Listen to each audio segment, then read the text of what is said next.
Hey everybody, Lee from PcjunkieMods here. So today is a different day for me because I've never done a unboxing or review or even a mod except for the one we recently did at PDX Land with a ThermalTake chassis. Now what I'm going to show you is the new ThermalTake T81 Urban chassis. It's a very nice chassis. ThermalTake has really stepped up their game with their chassis. Everything is looking a lot better than what I've seen from them before.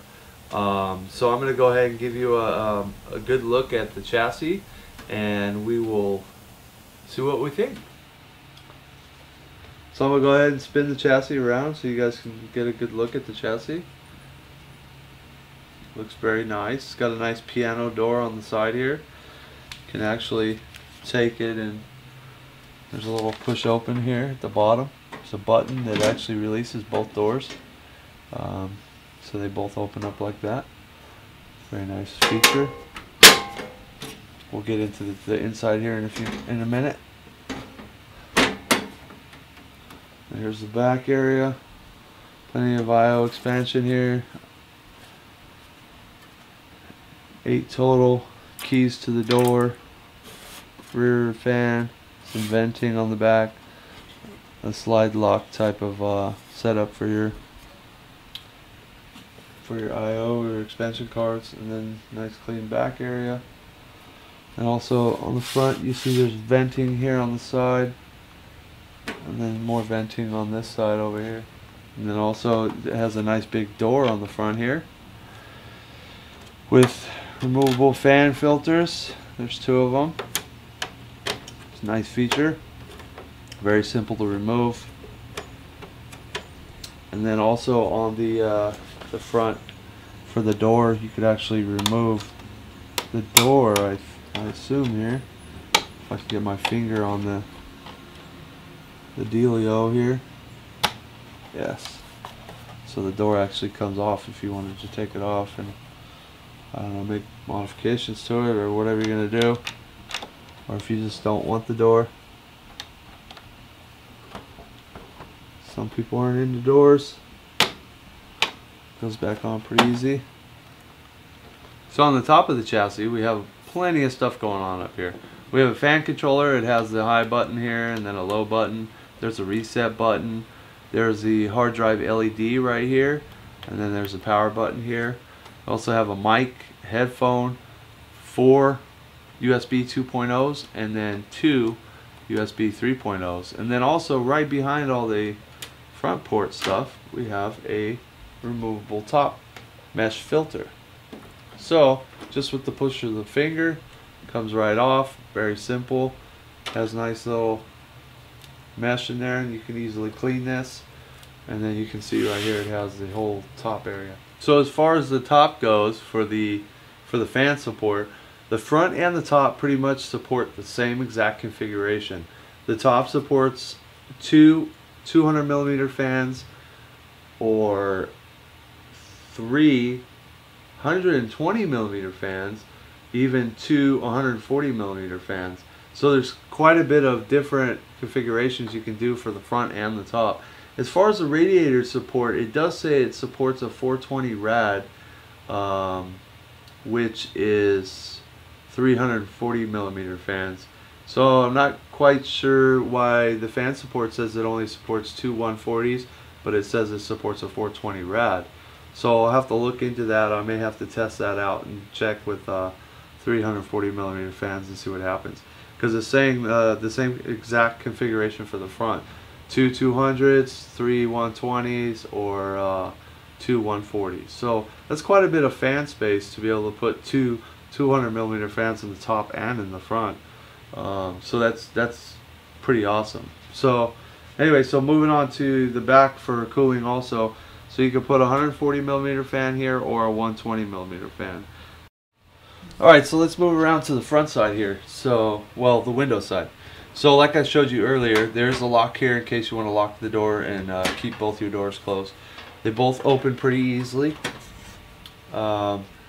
This one I'm not quite sure how this one comes off. I'd have to do some more homework, but this one is pretty simple. just lift up on it after you've unlocked it and pull the door completely off. So I'm going to go ahead and remove. So let me tell you a little bit about the cooling on the inside here. So as far as power supply goes, you could put however big of a power supply in there, I'd imagine. I don't see any kind of restrictions. There's a little bracket here for it to rest on, so it's got a little rubber seating area, so that way it's not scratching up your power supply or your chassis. And then also on the bottom here, it does say it supports 220 mil fans or 240 millimeter fans. So I'm assuming, because I only see one hole line cut out here, the other one would have to be under here, so that would require removing some of your hard drives, which I'm not sure how that happens yet. Haven't looked into that. We'll get there.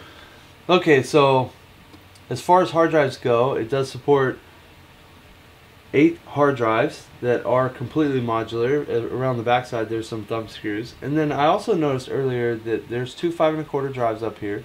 They're completely modular. These pieces where the 5 1/4 sit on, they actually come out. There's 2 thumb screws here, and there's some on the back side, and it looks like there's some in the front there. So there's no actually, if I was to modify this chassis, I wouldn't have to cut anything up. I could actually just unscrew that stuff.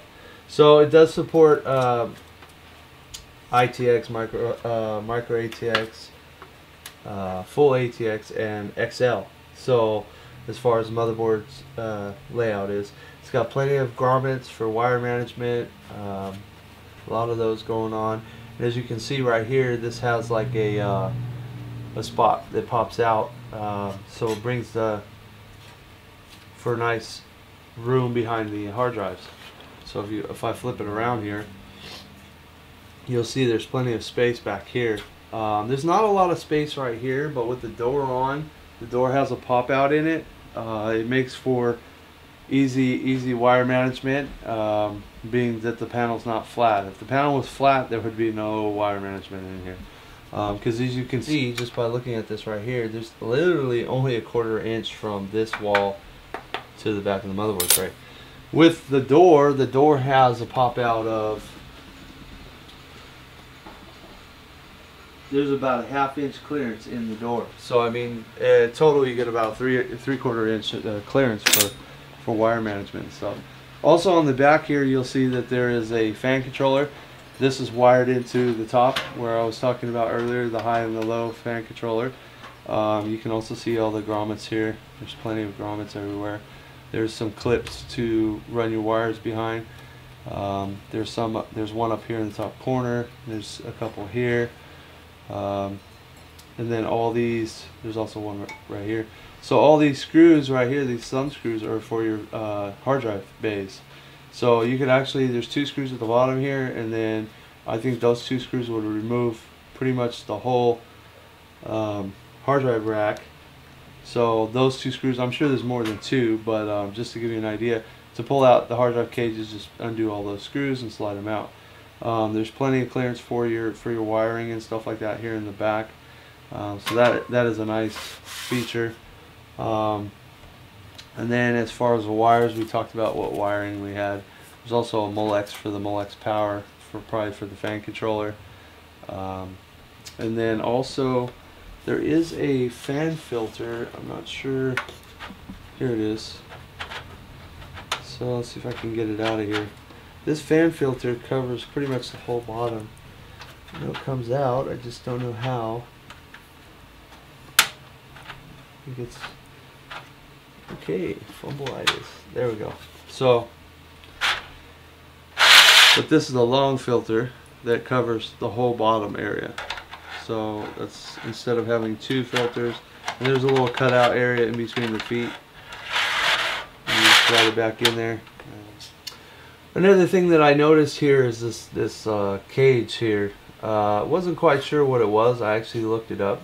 It does support, this is a hard drive setup, so I mean, so if you took all these hard drives out, all the hard drive cages, you could actually attach a hard drive to this in the upper fashion, and this rack will move from, it could either be located down here, or you see a screw hole here, and there's also one over here. You can move it up to this location.